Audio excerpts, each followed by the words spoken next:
Weekends are supposed to recharge you, but are yours leaving you wiped out? That's your weekend turning into your weekend.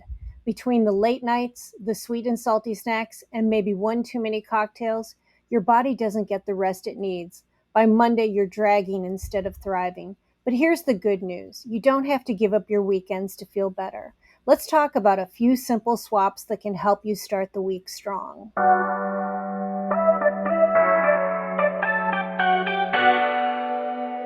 Have you ever been on a health journey where you are so quote unquote good during the week? You're doing all the things. You might do a food diary, you might be walking, exercising, drinking your water, eating your protein, and then the weekend comes and all of a sudden everything goes out the window. Today we're going to be talking about how to not let your weekend become your weekend. So join us today. I'm Jen. And I'm Erin. Welcome to Beyond the Scale. Erin, have you been there? Do you feel like a hamster on a wheel getting nowhere, spending your whole week trying to lose the weight that you might have gained on the weekend, or to get back into the routine of exercise or eating healthy just because we spent Friday and Saturday kind of enjoying ourselves? Way too many times to count. It's been something that I've been learning over the last 15 years, mostly from my mistakes on, wow, okay, I guess I can't push it that far because, like everyone, we like to see how far we can go with things. And I have That's true. found that I pushed them, that it wasn't just going out with friends, then it was the next day of like, oh, I don't feel like cooking. Should we get a pizza? And oh, yeah, that sounds great. Oh, and I don't have any food. I didn't go to the grocery store, so there's nothing to eat. Let's Uber Eat. And then suddenly I didn't go to the grocery store for Monday either. And so it's not just a Friday thing, it's a Friday to Monday thing. Yeah, that's a good point. That we might think that if it was just Friday or Friday night, Saturday night, and we were back on track on Sunday or Monday morning when we left for work, it probably wouldn't be that big of a deal. But we're almost turning this 2 day weekend into a 3.5 or 4 day weekend, because now we're at work on Monday, still eating like we did on the weekend because there's no food in the house. And then maybe we get to the grocery store and do some planning on Monday night. So possibly we're back on plan on Tuesday. It's a really slippery slope, isn't it? It really is. And I think the other thing to consider is that for many of us, the diet culture of my entire life Yeah. is all of a sudden Tuesday, I go to the store, I get all the things, and then I have the restricting mindset of like, oh gosh, I really blew it. I'm really going to have to work hard the next few days in order to fix what I just did over the weekend. Whereas if I had just stuck with a Friday night going out, it wouldn't be nearly as hard as it is to fix 4 days of whooping it up and having a good time. It really is a slippery slope, and you just fall into it. Well, and speaking of diet culture, it's so unhealthy for our bodies to be in that restrictive diet mentality, and then almost like a binging mentality, an indulgent mentality for the weekend. And so this whole yo-yoing that we're doing is really confusing our body and our hormones. And oftentimes we end up storing fat out of that confusion and that cortisol influx. And so it's really going to take even a little bit longer than what we did over the weekend to get it off if we are going to these high and low extremes. It would be better for us to stay a little bit more even if it wasn't perfect, than to throw the body into such stress. Jen, how about you? Have you been in that situation, and what have you discovered? Do you have any tips for me, anyone else who's listening, on how we can get off the hamster wheel, how we can still enjoy ourselves yet not feel like we're constantly fixing a moment? I've got a couple tips actually. I think that there's a few reasons why the weekends tend to be a little less easy, a little more hard. And maybe by identifying those, we'll be able to come up with some strategies to figure out which one do you think is your trigger moment. So sometimes it's as basic as just what we've been talking about, almost that reward mentality that we've just decided it's the weekend and the weekend somehow equals time to relax, time to eat all my favorite foods because I've been so good during the week. And so it could just be this headset of making a little bit of a change of saying, it is the weekend and you can relax and you can indulge, but could we or should we choose one or two meals, maybe like call it a flex meal? We don't want to call it cheating. We're not doing anything wrong, right? It's just food. But maybe I plan one or two flex meals where I am going to eat all the things and I might not record it and I might not make the healthiest choice, but the rest of the meals, I'm kind of staying true to my goals. So that Ooh, I could be like that. possibly, right? Like, so I think we've decided, like, we've already discussed this reward mentality. I think that's where we were both at of throw in the towel, it's the weekend. But also, I think it's the lack of schedule. Although I will argue that I think we do have a schedule, but I'll save that maybe for the coaching corner. I think it's the idea that there's something going on during the week, whether you're working or retired or you're a student, wherever you're at, that kind of anchors the week, right? We know when meals are, we know when we have to leave the house, we know when we're coming home. We probably have a similar wake up and bedtime. And then the weekend comes and we're not sure, there's no anchors. Yeah. Does that It's make loose. sense? It's loose. It's loosey goosey. It's like, well, we could do this. We could do that. And I don't know about you. When I'm like, I don't have structure. Sometimes I do nothing, or sometimes I do way too many crazy things. So yeah, Yeah. the having the structure and recognizing the routine. Yes. Well, and you just brought up a good point too. Like sometimes it's not that we're doing nothing on the weekend, but the weekends become super busy, right? The kids have games, the friends want to come over and watch the football games.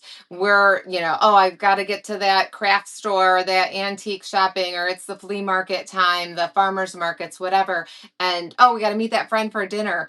And so now this social emotional temptations become harder to control our food and our drink choices. um, we might be a little overstimulated, and then all of those social cues kind of go out the window and we're so mentally exhausted that it just feels easier to order that pizza, to pull through the drive through, or just go ahead and say, yeah, let's go grab some donuts. Yeah. So it could be too lack of having nothing to do, or it could be, as you mentioned, the overachiever on the weekend. I've got to clean the house, I've got to mop the floor, I've got to go to the grocery store, go go go.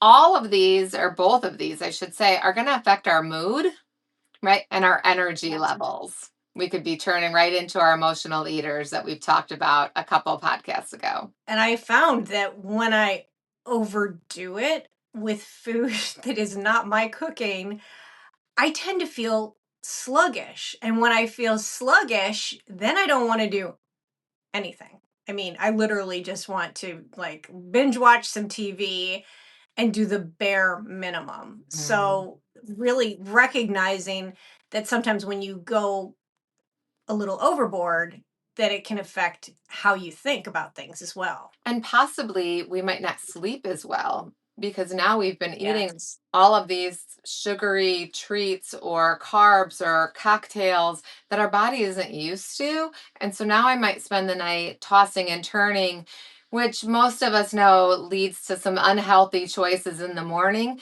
because now I'm too exhausted physically and still a little bit emotionally or mentally to make a healthy choice. And so I'm going to crave sugar, right? And so now I'm going to stay in this bloated, sluggish energy, blah, and it just continues that weekend cycle for me. All right, Erin, another option that could kind of be a downfall for some of us is the lack of our internal clock or the internal clock getting confused. We're not waking up or going to bed at the same time that we tend to do during the week. Most of us are going to sleep or waking up within an hour, I guess during that work week, that Monday through Friday.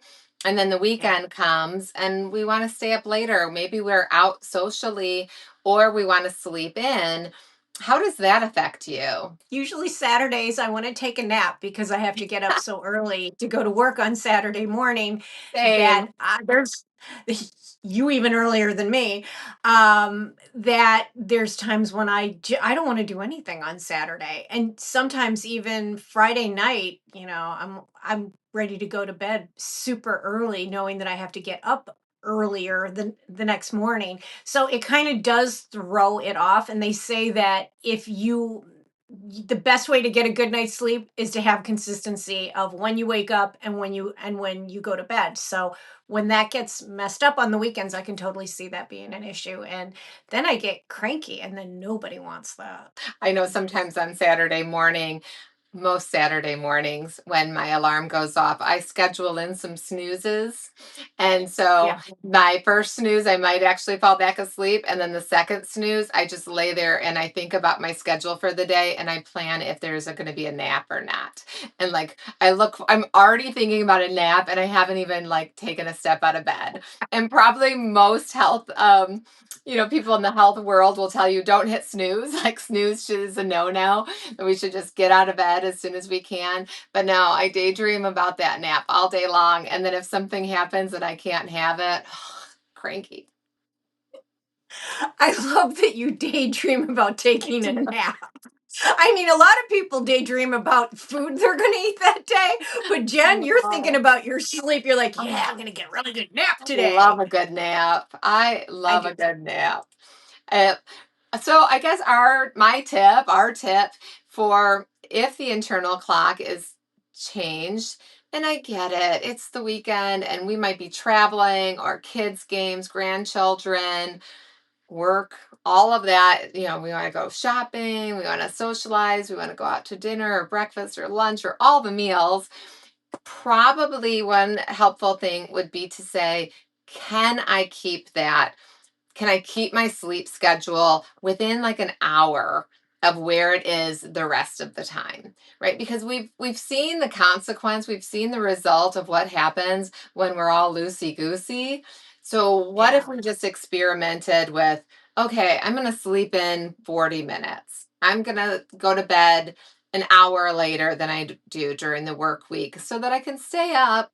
Anything else that you think is, I guess, our reason, our excuse for why we just throw in the towel on the weekends? When I'm honest with myself, it's because I haven't planned for it. I Mhm. I don't have the right food. I don't have the right mindset. So looking my most successful weekends is that I have an actual idea of if I'm going out, which night is it going to be? What's it going to be?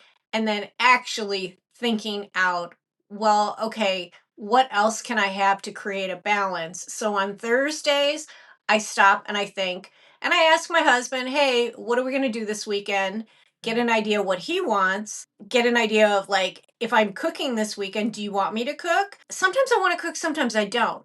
I also think my secret this is now is that when I do cook, I try to batch cook so I have something in the freezer.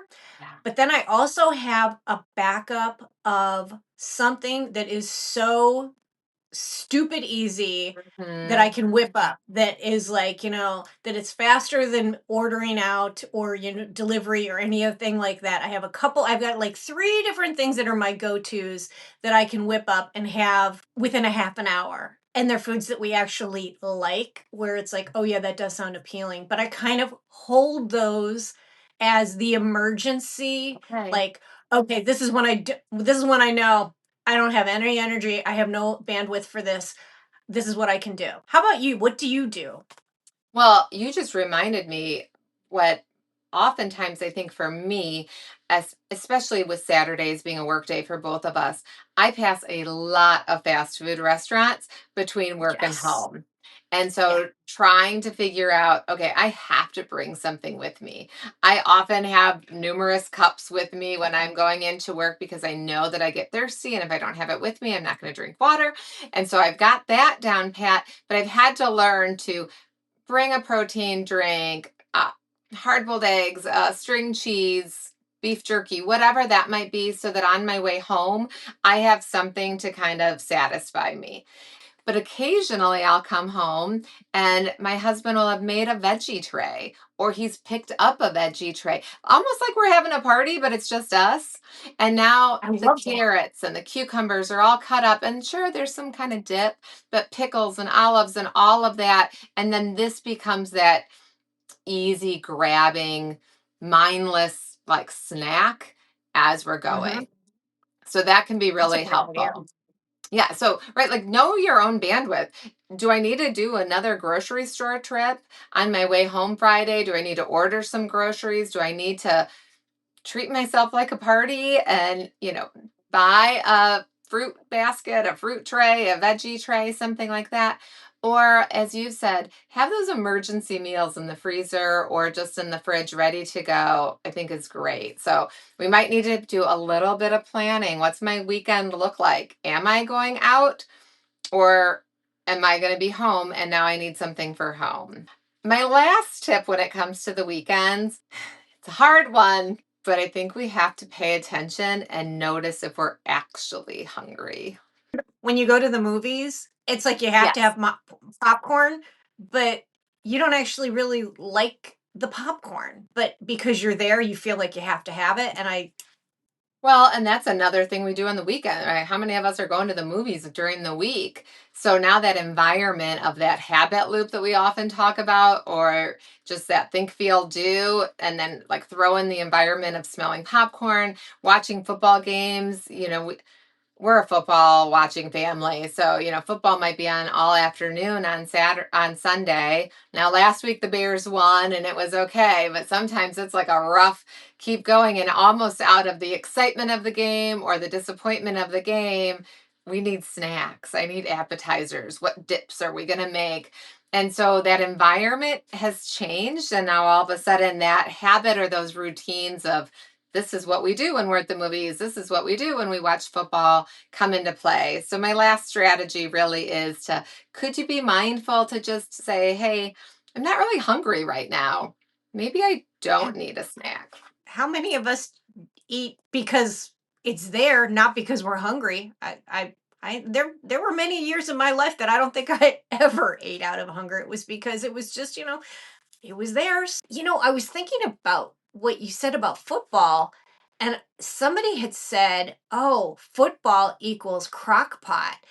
And I went, I too, when I think of football, I think appetizers and snacks, but Mhm. flipping the switch of like, how can I look at it differently? Of instead, I could be making a chili with tons of vegetables in there. I mean, just I don't know about your family, but sometimes it's like I had to hide all that stuff inside of something in order to get anybody to eat anything green.